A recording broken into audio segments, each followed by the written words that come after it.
We are going to be taking a peek today at quadratic applications, you know, the where am I ever going to use this, or where does this actually come into play in life type question. And the two types of problems we're going to be taking a peek at today are what are called quadratic projectiles. You throw something, you launch something, we can see how high does it go, how quickly does it get there, when does it hit the ground, all those types of things. And then we're going to talk a little bit about profit in business and money and figuring out a way to maximize that. So those are the two applications we're going to be dealing with today. This first projectile problem that we've got, though, deals with hitting golf balls. So, did you ever hit a golf ball from the ground? Well, I guess I can't say I hope so, because you could hit it off a tee, I suppose. And it followed the projectile, and it gives you an expression for this. Okay, typically we're going to see this negative 16t squared at the start of these, because that's basically where gravity comes into play here. So where t is the time in seconds and h is the height of the ball.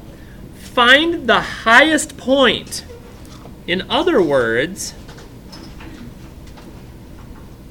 find the maximum, which we're going to do, that her golf ball reached, and also when it hits the ground again. And that's going to be when my y value equals 0, otherwise known as the x-intercept.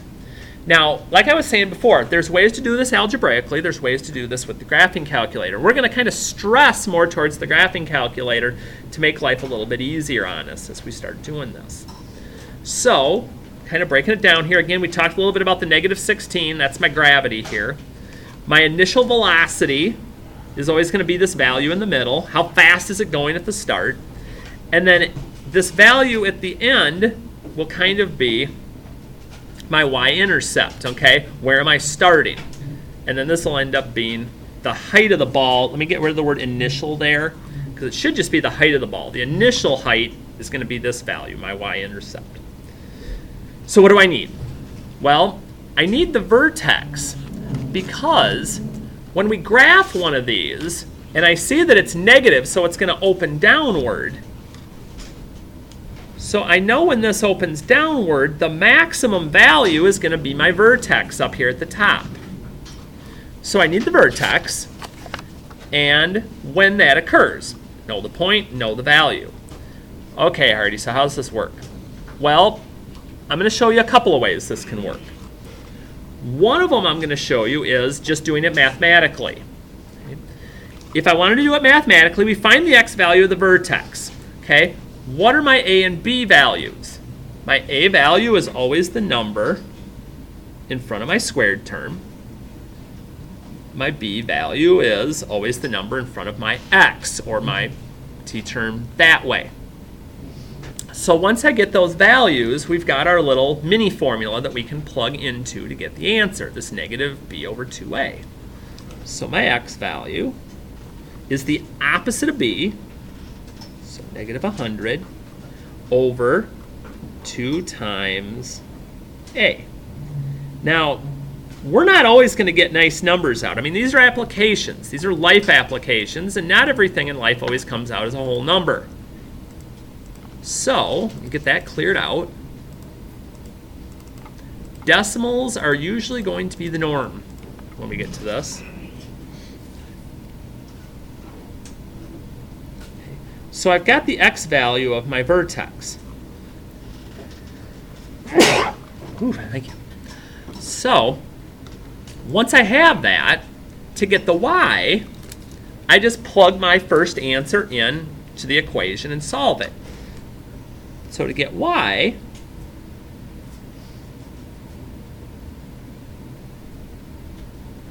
again, don't lose my squared.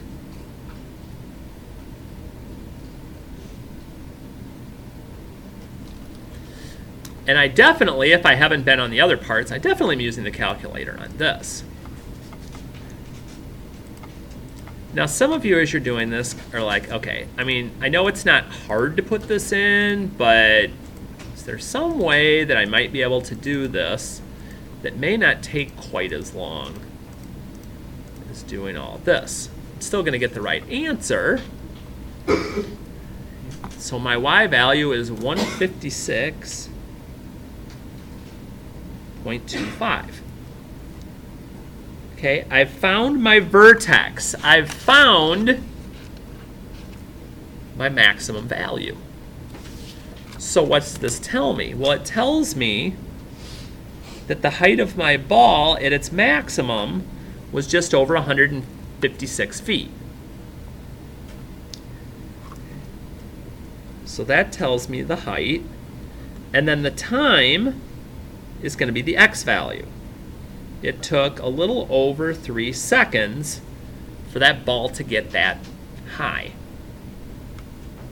So you're like, okay, is there a way for me to do this faster? Bless you. And in some ways there is. So let's try this. Let's go to the calculator. Now somebody may have done something nice for you already, but I'm going to reset mine to what this normally is, just in case, so you can see the process we go through here. Normally, this is what your window looks like, except it's negative 10 to positive 10. There we go. For each of those. That's what we normally do. So when I went to plug in my y equals, I would just plug in the equation that we started with. So negative 16, I'm going to use x instead of t. Then plus 100x. And if you want to put the plus 0 in, you can. So normally, if I haven't messed with anything and I hit this, thought this is supposed to be a parabola. It doesn't look like a parabola because my window is not the right size. Okay, so to adjust my window, which sometimes I'm going to need to do, okay, what I'm going to do is I'm going to hit second graph. I'm going to look at the table.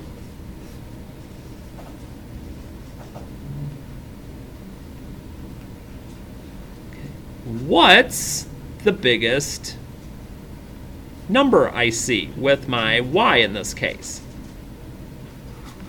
So let me get back down here to normalcy first, back normally around 0. And I'm like, okay, I hit a ball. Well, negative doesn't make any sense. So if I start at 0 and I start looking at the y's, I'm like, well, negative, okay, there's 156. Does it get any bigger? No, because then it goes into the negatives. It must have hit the ground somewhere in there. Okay, so I look at that and I'm like, hey, 156 is the biggest number. So I'm going to go back to my window and I'm going to go down to the y max. And since it said 156, I'm going to go bigger so I can see it a little easier. I'm going to call it 200, let's say. So if I do that, can I actually see the whole parabola now? I can. And that's important because what I'm about to do is going to be necessary that I can see where this point's at. So here's how this works.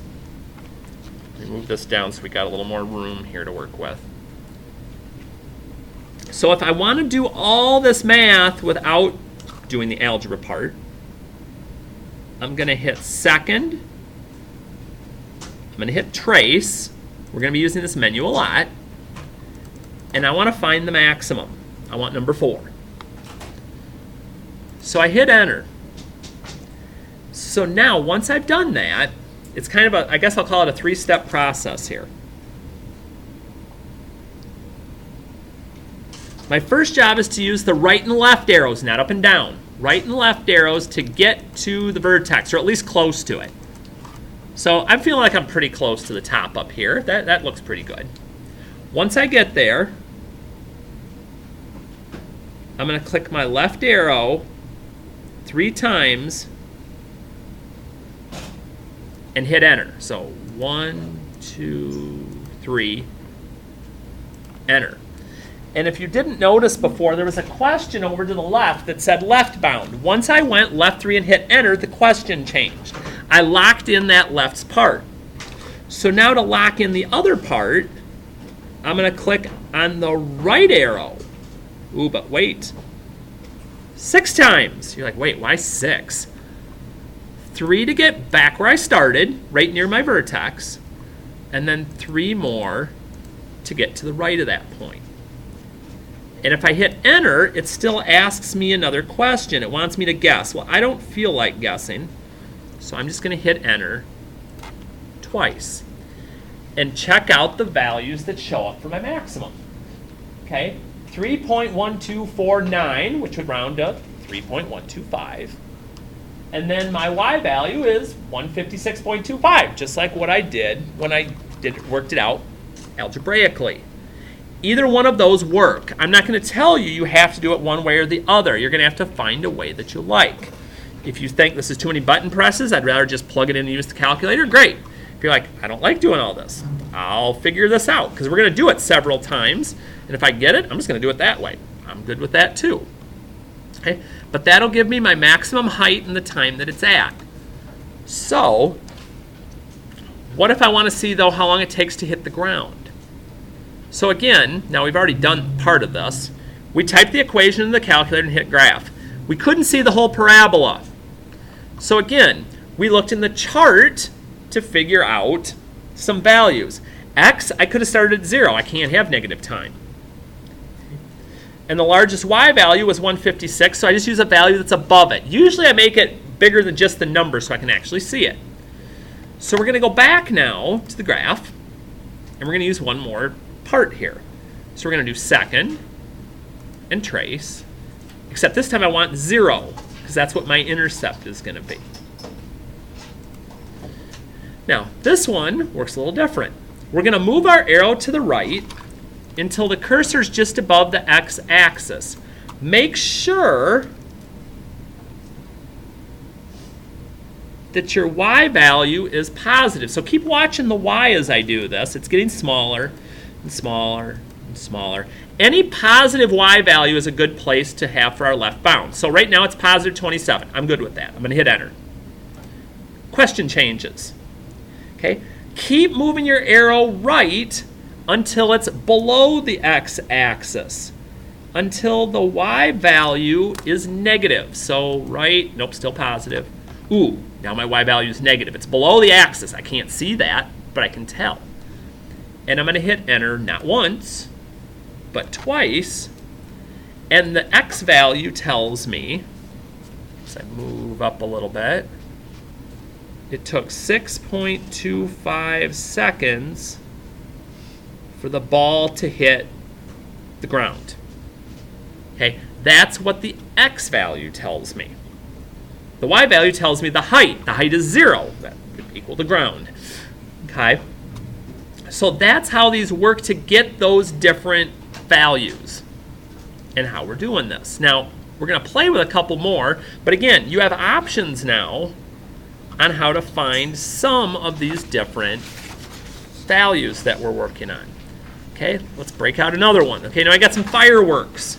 We're going to fire them into the air from the ground at an initial velocity of 80 feet per second. So again, that first number is going to stay the same. That has to do with gravity. But the velocity that it starts with is always going to be that number in front of my t, or my x that's here. Now you're like, what goes in this last blank? Well, it says here we started from the ground, so my initial height would be at 0. Find the highest point, find the maximum, reached by the projectile just as it explodes, and when that will occur. Okay, again, I have options. I can go to the calculator and go, okay, let me type my new equation in. Negative 16, I got to use x here. So negative 16x squared plus 80x. Okay, again, I can put the plus 0, but I don't need it. It doesn't change anything. And try to hit graph and see if it shows up. Ooh, it did. Okay, I don't even have to mess with the table this time. If I wanted to look at it closer, I could shrink it down a little. So again, I'm looking for my max, which is second, trace, and I want the maximum. Oops, not the intersect, maximum Harty. So again, I scroll there, get as close to the max as I can, and then I'm going to go 1, 2, 3 to the left, enter, question changes, 1, 2, 3 to get back to the top, 4, 5, 6 to go down the other side, and hit enter twice. Yeah.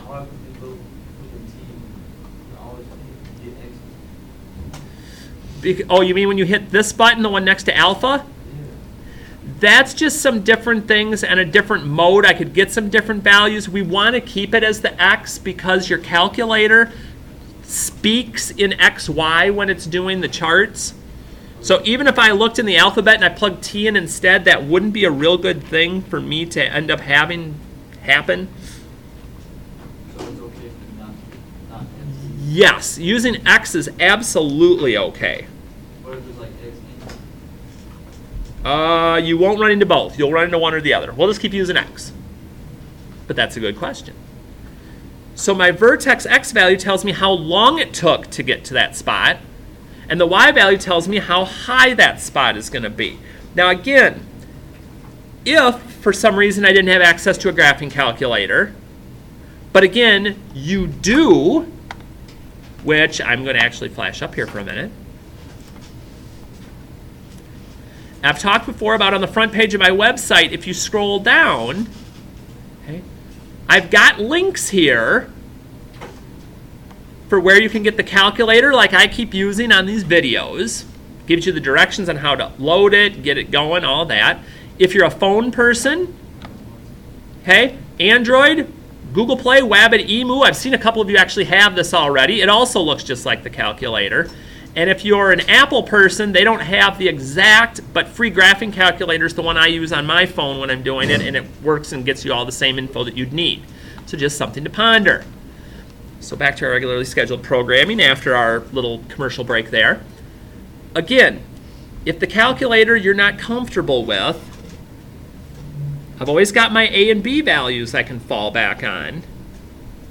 And I can always do my opposite of B over 2A and just let the calculator do that math part for me.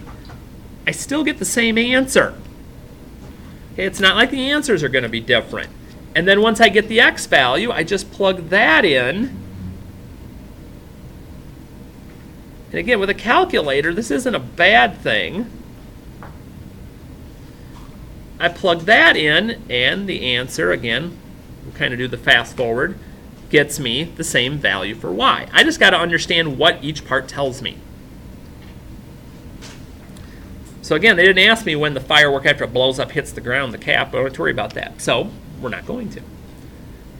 So one more, but you can see how it starts to go quicker as you start to get the hang of this. All right, so finally, a ball is thrown vertically upward with an initial velocity of 48 feet per second. Again, this will always be where my velocity is going to be. If the ball started from a height of 8 feet off the ground, so it won't always start on the ground, it can move, determine the time of the maximum height of the ball, X value, and the time it will take for the ball to hit the ground. Another X value, but remember, this is the X value of the max, and this is the X value of the 0, or the x-intercept. So I have to know what it is I'm looking for to make this work out for me. So again, I'm not going to go the algebra route this time. I'm going to go all calculator, but the calculator route would still work. So again, I'll get my initial expression in.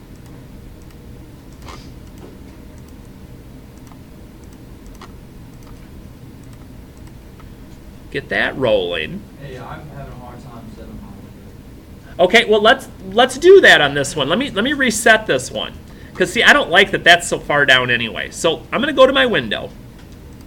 I'm going to reset it to what it is normally here. So it's normally on window. That's what your window would look like for what we do most of the time. -10 to 10 for X and Y. But my problem in this case would be, if I tried graphing it at that, I can see where it hits back to the axis, but I can't see where my max is up here. So like we talked about before, here's how I'm going to figure out how to do this. I'm going to hit second graph. I want to look at the table. So I start to look at the table. So I'm going along like, okay, so far the biggest Y value so far has been 40. Let's see here. Whoa, whoa, whoa, that's getting way negative. Okay, that's not helping me. Let me back up.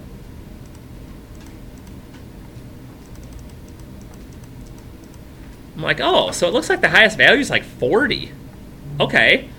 Well, if I see that, I'm going to go to my y value. I'm going to make it something a little bit bigger, like 50. Hit graph. And it works a lot better for me. So I have to play with this sometimes. And the last one we do, we're going to have a lot of play that we're going to have to do, but that's okay. So I get here and I'm like, okay, I want the max. Second, trace, 4. Boom. And again, I want to get as close as I can. So once I get my cursor up there, 1, 2, 3 to the left, enter. Then 1, 2, 3 to the right to get back to the top, and 4, 5, 6 to get on the other side. And you may start to notice these little arrows that are here. That's telling me I'm looking for the max in between those, and that's what we're doing. So do you press enter when you're at the top? No. When I'm doing this, when I get to the top, it's left 3, enter. Then right 3 to get back to the top, no enter yet, and 3 more. So 6 total to the right, enter, and that'll get you where we're at right now, and then I just hit enter again. I don't have to move anymore. And it'll tell me that it takes 1.5 seconds for this ball to reach its maximum height of 44 feet. Okay, now they only asked me for the time, so okay. But if I was asked for the height, I could give that as well. But then, again, I want to find the 0. So again, I go back to that same menu, second trace, but I don't want the max this time. I want the 0. So to find my 0, remember, I need my first value when I click to be a positive y value. It needs to be above the axis. So 9, that would be above. So I hit enter. And then I right arrow until it becomes negative. Once the y value becomes negative, I'm below the axis. That's a good thing. And I hit enter not once, because that still has this guess thing. I don't want to guess. I don't want to play that game. I'm just going to hit it twice. And so I look, and I'm like, okay, so 3.16 seconds to hit the ground. Now, some of you are going, wait a minute. Some of your calculator may come up and it may have said y equals 0. For others of you, you got something that looks like mine, where it says negative 1e, negative 11. You're like, what's up with that? What does that mean? This 1e, negative 11 that just showed up. Yeah, that's their way of doing scientific notation on this calculator. That's the same thing as having this, which kind of, when you stop to think about it,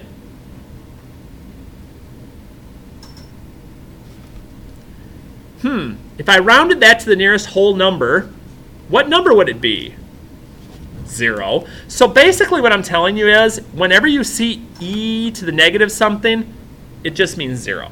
So don't flip out and think that it means some other crazy number. And I found my value that I needed to see how long it's take to hit the ground. A little over 3 seconds. So again, you start to see the value of understanding how the calculator plays a little bit.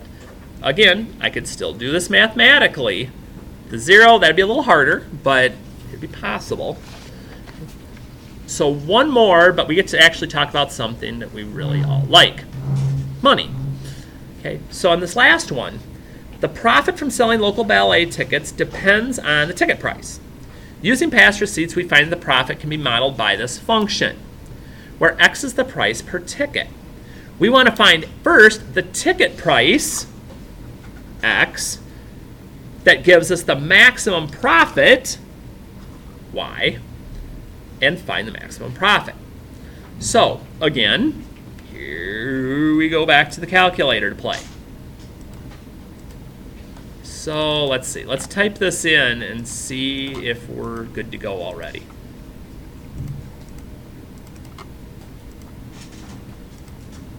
Make sure I typed it in right. Looking good there. Okay, I hit graph. Oh. That's not good. Okay, it looks like we got a little work to do here. So let's look at the chart. So I start looking at the chart. I'm going along. Ooh, those y values are getting big. Ooh, they're still getting bigger. Oh dear, they're still getting bigger. Are they ever going to stop getting bigger? Okay, yeah, there they started to get a little bit smaller. So it looks like my biggest y value is about 60, 60. So since in the chart, and then I notice that's when x equals 20. So I need to mess with a couple of things here with my window. So with my window, let me go back over here. We're not going into negative x values, but I really don't care about that as much. Since this x value is at 20 and that's the top, I want to get bigger than that. So I'm going to go to like 30 for x. So x, it's okay if I stick with negative 10. If I wanted to start at 0, I could. Then y, ooh, 60, 60. Let's do 7,000. Because we got to be bigger than that biggest number is. Let's see if this looks a little better.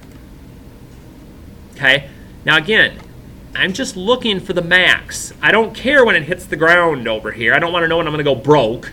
Okay, I just want to know this value. So this is okay if I don't see the whole parabola, as long as I can see the top of it. Once I've got that, again, second, trace, I want the maximum. And just like we did before, I'm only right and left arrow buttons. Never use up and down. If you accidentally hit up or down, you got to start the process over and hit second trace and start again, because it's going to mess you up.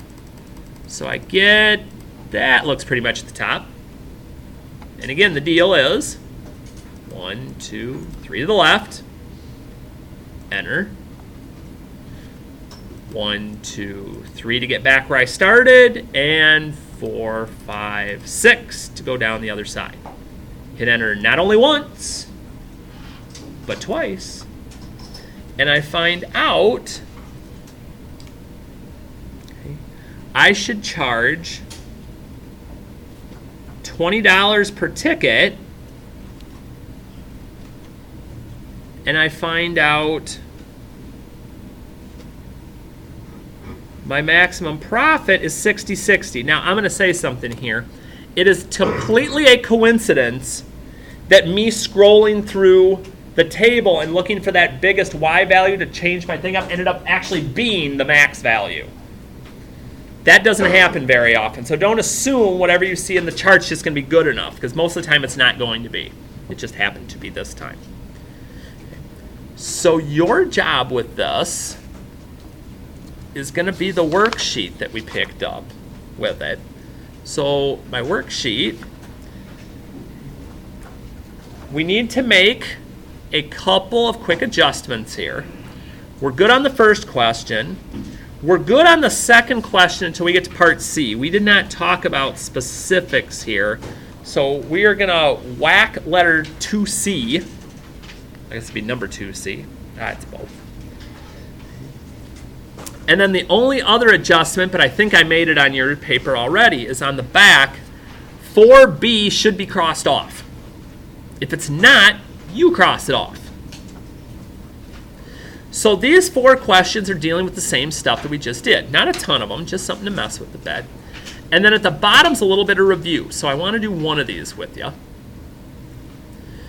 So at the bottom, I've already written the formula for our vertex form over here, and those are the 3 values I need to be able to make this equation. Well, the cool thing is you've already got 2 out of the 3. You've already got h and k, because we know what the vertex is.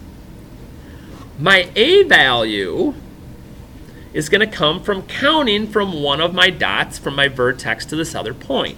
So I'm like, okay, let's see here. 1, 2, 3, 4, 5, 6, 7, 8, 9. And 1, 2, 3. Now, some of you may be looking at that and go, well, wait a minute, though. You went left 3. Why didn't you put negative 3? Remember, when we're talking about an a value, if it opens up, it's got to come out as a positive a value. If it opens down, it has to be a negative a value. So once I have this and this, now it's just substitute. Y equals a x opposite of h, opposite of positive 3 is negative 3 squared. And then plus k, plus negative 5, I just put minus 5. If you put plus negative 5, that'd be okay. And that's all I'm doing. I'm keeping life really simple. And again, we'll be looking at the quiz preview for this tomorrow, going over this, focus and directrix, and just some basic graphing. But it's important to get some practice with this now, so when we get to the review tomorrow, you actually know what you're doing.